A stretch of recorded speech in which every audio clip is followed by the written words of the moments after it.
नमस्कार। टुडे हिमाचल में आपका बहुत बहुत स्वागत है और मैं हूं गीतिका पांडे। आइए नजर डालते हैं हिमाचल प्रदेश से जुड़े हुए आज की ताजा तरीन खबरों पर। लेकिन उससे पहले अगर आप हमारे चैनल पर नए हैं तो प्लीज हमारे चैनल को सब्सक्राइब जरूर कर लें।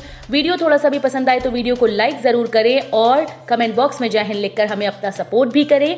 साथ ही साथ हमारे व्हाट्सएप ग्रुप को भी ज्वाइन करें जिसका लिंक डिस्क्रिप्शन बॉक्स में है। तो चलिए शुरू करते हैं हमारे प्यारे राज्य हिमाचल से जुड़े हुए आज के ताजा तरीन खबरों को जानने का सिलसिला।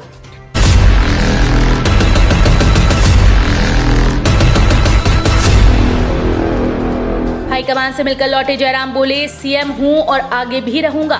नई दिल्ली में हाईकमान से मिलकर लौटे मुख्यमंत्री जयराम ठाकुर ने कहा कि मैं सीएम हूं और आगे वर्ष 2022 तक सीएम रहूंगा। उन्होंने मंत्री और विधायकों को भी दो टूक कहा कि उन्हें अच्छा काम करना होगा। नई दिल्ली में भाजपा के राष्ट्रीय अध्यक्ष जगत प्रकाश नड्डा, केंद्रीय गृह मंत्री अमित शाह के अलावा 4 अन्य केंद्रीय मंत्रियों से भेंट के बाद मुख्यमंत्री मंगलवार को शिमला लौटे। उन्होंने अनाडेल शिमला में पत्रकारों से अनौपचारिक बातचीत की। सीएम ने नड्डा से मुलाकात के संबंध में किए सवाल पर कहा कि वो प्रदेश की हर छोटी बड़ी बात की खबर रखते हैं। उनसे कई तरह की चर्चा हुई है। मंत्री और विधायकों का रिपोर्ट कार्ड हाईकमान को देने पर किए गए सवाल पर उन्होंने दो टूक कहा कि मंत्री और विधायकों को अच्छा काम करना होगा। कोरोना वैक्सीन लगवाने वालों को यूको बैंक एफडी पर देगा अधिक ब्याज। कोरोना वैक्सीन लगवाने वाले लोगों को एफडी पर अधिक ब्याज दिया जाएगा। लोगों को जागरूक करने के लिए यूको बैंक नया ऑफर लेकर आया है। बैंक के एमडी और सीईओ अतुल कुमार गोयल ने ऑनलाइन प्रेस वार्ता कर बताया कि बैंक ने यूको वैक्सी 999 नाम से नई योजना की शुरुआत की है। उन्होंने बताया कि ये ऑफर सीमित अवधि के लिए है। यूको बैंक कोविड-19 की एक डोज लगवाने वालों को 999 दिनों की फिक्स डिपॉजिट पर 0.30% ब्याज पर ऑफर कर रहा है। बैंक प्रबंधन के अनुसार कोरोना वैक्सीनेशन के लिए आम लोगों को जागरूक करने के लिए ये ऑफर दिया गया है। इसका फायदा 30 सितंबर तक उठाया जा सकता है। यूको बैंक के एमडी ने बताया कि कोविड-19 की दूसरी लहर से लड़ने के प्रयास को सहयोग प्रदान करने के लिए बैंक ने नई पहल की है। स्कूल स्तर पर होगा 10वीं 12वीं की कक्षा के 2 विषयों का मूल्यांकन, निदेशालय ने जारी किए निर्देश। हिमाचल प्रदेश स्कूल शिक्षा बोर्ड की ओर से 13 अप्रैल को ली गई 10वीं कक्षा के हिंदी विषय और 12वीं कक्षा की अंग्रेजी विषय की उत्तर पुस्तिकाओं का मूल्यांकन स्कूल स्तर पर किया जाएगा। इन कक्षाओं का परीक्षा परिणाम भी स्कूल स्तर पर ही तैयार होगा। उच्च शिक्षा निदेशालय ने मंगलवार को सभी जिला उपनिदेशक व स्कूल प्रिंसिपल को पत्र जारी कर कहा कि उत्तर पुस्तिकाओं को ड्रॉपिंग सेंटर से जल्द लिया जाएगा। इसके अलावा अंकों का निर्धारण करने के लिए स्कूल स्तर पर 4 से 5 शिक्षकों की विशेष कमेटीज बनाने के लिए भी कहा गया है। 10वीं कक्षा का परीक्षा परिणाम तैयार होते ही स्कूल शिक्षा बोर्ड जारी कर देगा, जबकि 12वीं कक्षा का परीक्षा परिणाम सीबीएसई का फॉर्मूला जारी होने के बाद जारी होगा। एचपी कोरोना 601 केस और 1155 ठीक, जांच को आए रिकॉर्ड सैंपल। हिमाचल में कोरोना के 601 केस आए, वहीं 1155 कोरोना पॉजिटिव ठीक हुए। 13 लोगों ने कोरोना से दम तोड़ा। कोरोना का कुल आंकड़ा 1,96,356 पहुंच गया। अभी 6,988 एक्टिव केस हैं। अब तक 1,86,033 ठीक हुए हैं। कोरोना डेथ का आंकड़ा 3,312 है। हिमाचल में कोरोना रिकवरी रेट 94.74% है। कोरोना डेथ का आंकड़ा 1.68% है। हिमाचल में 13 कोरोना पॉजिटिव की जान गई। कांगड़ा, हमीरपुर व शिमला में 3, चंबा और सोलन में 2 ने दम तोड़ा। कांगड़ा जिले में नौदौन हमीरपुर के 65 साल के व्यक्ति, कुल्हाड़ी फतेहपुर की 62 साल की महिला व बुरली कोठी के 80 साल के व्यक्ति की मृत्यु हुई। बसें चलाने और हिमाचल एंट्री पर कैबिनेट बैठक में फैसला ले सकती है सरकार। हिमाचल में जयराम सरकार बसें चलाने, दुकानों को खोलने का समय बढ़ाने व हिमाचल में एंट्री को लेकर बड़ा फैसला ले सकती है। 11 जून को होने वाली कैबिनेट की बैठक में सरकार इस पर कोई निर्णय लेगी। दिल्ली दौरे से शिमला पहुंचे सीएम जयराम ठाकुर ने पत्रकारों से बातचीत में कहा कि कोरोना को लेकर सरकार को सख्ती करने की जरूरत ना पड़े, इसके लिए लोग खुद आगे आएं और अपने व अपने परिवार के साथ दूसरों को भी बचाएं। अपने आप ही कोविड प्रोटोकॉल का पालन करें। उन्होंने कहा कि हिमाचल में कुछ छूट देने को लेकर आग्रह आ रहे हैं। हिमाचल में कोरोना के एक्टिव केस काफी तेजी से कम हुए हैं। हिमाचल में कॉलेज की परीक्षाओं को लेकर कैबिनेट बैठक में होगा फैसला। हिमाचल के शिक्षा मंत्री गोविंद सिंह ठाकुर ने प्रदेश में महाविद्यालयों में स्नातक स्तर की परीक्षाएं आयोजित करवाने संबंधी वर्चुअल बैठक की अध्यक्षता की।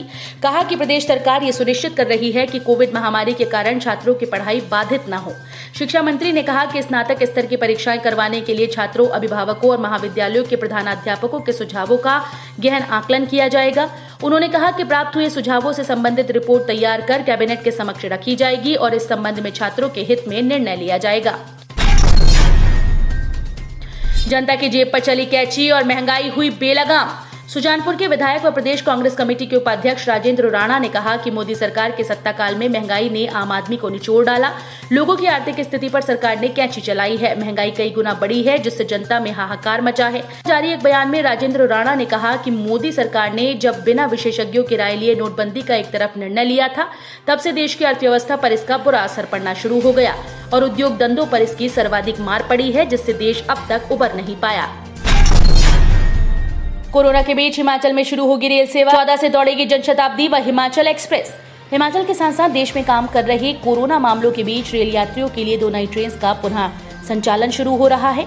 कोरोना की दूसरी लहर के बीच 9 मई से देश की राजधानी दिल्ली को हिमाचल से जोड़ने वाली बंद पड़ी जनशताब्दी व हिमाचल एक्सप्रेस ट्रेन को पुनः शुरू करने के लिए हरी झंडी मिल गई है। करीब 40 दिन के अंतराल के बाद दोनों ट्रेन 14 जून से शुरू होंगी, जिससे रेल यात्रियों के लिए काफी सुविधा मिलेगी। ये जानकारी सीनियर DCM अंबाला हरिमोहन ने दी। कोरोना काल में एक और झटका, सरकारी सीमेंट 12 रुपए महंगा। हिमाचल प्रदेश में कोरोना काल में एक और झटका लगा है। सरकारी सीमेंट करीब 12 रुपए प्रति बैग महंगा हो गया। इससे मनरेगा कार्य से लेकर लोनीवी के भवन, पुल और अन्य निर्माण कार्य करना महंगा हो गया। पिछले माह ACC सीमेंट का सरकारी दाम 324 रुपए प्रति बैग था। अब ये बढ़कर 336 रुपए 22 पैसे हो गया। मनरेगा के कामों में इस्तेमाल होने वाले सीमेंट के रेट भी 7 रुपए तक बढ़ गए हैं। सिविल सप्लाई की ओर से मिलने वाले सरकारी सीमेंट के रेट बढ़ने से सरकारी भवनों, पुलों और अन्य विकासात्मक कार्य करने के लिए लोगों में रोष है। अध्यापक पात्रता परीक्षा के लिए 13 जून तक कर सकेंगे आवेदन। अध्यापक पात्रता परीक्षा के लिए ऑनलाइन आवेदन 13 जून तक किए जा सकते हैं। 8 विषयों JBT, TGT, arts, medical, non medical, LT, Shastri, Punjabi व उर्दू की परीक्षाओं के लिए आवेदन प्रक्रिया 24 मई से शुरू हुई थी। ऐसे में बिना विलंब परीक्षा शुल्क आवेदन करने का मौका 13 जून तक है। हिमाचल प्रदेश स्कूल शिक्षा बोर्ड अध्यक्ष डॉक्टर सुरेश कुमार सोनी ने कहा कि अगर कोई परीक्षार्थी निर्धारित तिथियों के अंतर्गत ऑनलाइन अप्लाई नहीं करता है तो ऐसे परीक्षार्थी 14 जून से 18 जून तक विलंब शुल्क के साथ अप्लाई कर सकते हैं। शांता बोले 3 महापुरुषों के स्मारक बना, डलहौजी को बनाए राष्ट्रीय तीर्थ। पूर्व मुख्यमंत्री शांता कुमार की सरकार में डलहौजी का नाम बदलने को लेकर शुरू हुई कवायद एक बार फिर से शुरू हो गई।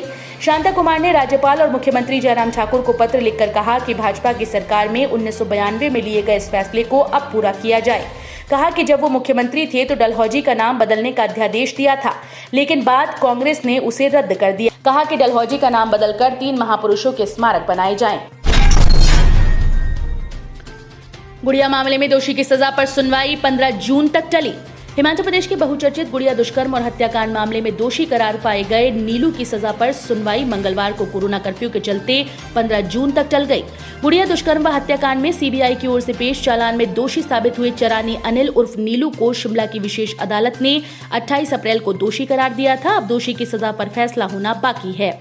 कोरोना कर्फ्यू की बंदिशों के चलते आरोपी को न्यायालय लाना मुश्किल है। हिमाचल के मैदानी भागों में 11 जून तक मौसम साफ। मध्य पर्वतीय क्षेत्रों में 6 दिन बारिश अंधड़। हिमाचल प्रदेश में मैदानी व निचले भागों में 11 जून तक मौसम साफ रहने की संभावना है। वहीं मध्य पर्वतीय भागों में 9 को छोड़कर लगातार 14 जून तक बारिश अंधड़ चलने के आसार हैं। उधर उच्च पर्वतीय भागों में 10 जून तक मौसम साफ रहेगा और 11 से 14 जून तक बारिश हल्की बर्फबारी के साथ हो सकती है। तो ये थे हिमाचल प्रदेश से जुड़े हुए आज के ताज़ा तरीन समाचार। उम्मीद करते हैं आपको जरूर पसंद आए होंगे। थोड़े से भी पसंद आए हो तो हमारे चैनल को सब्सक्राइब और वीडियो को एक लाइक जरूर करें।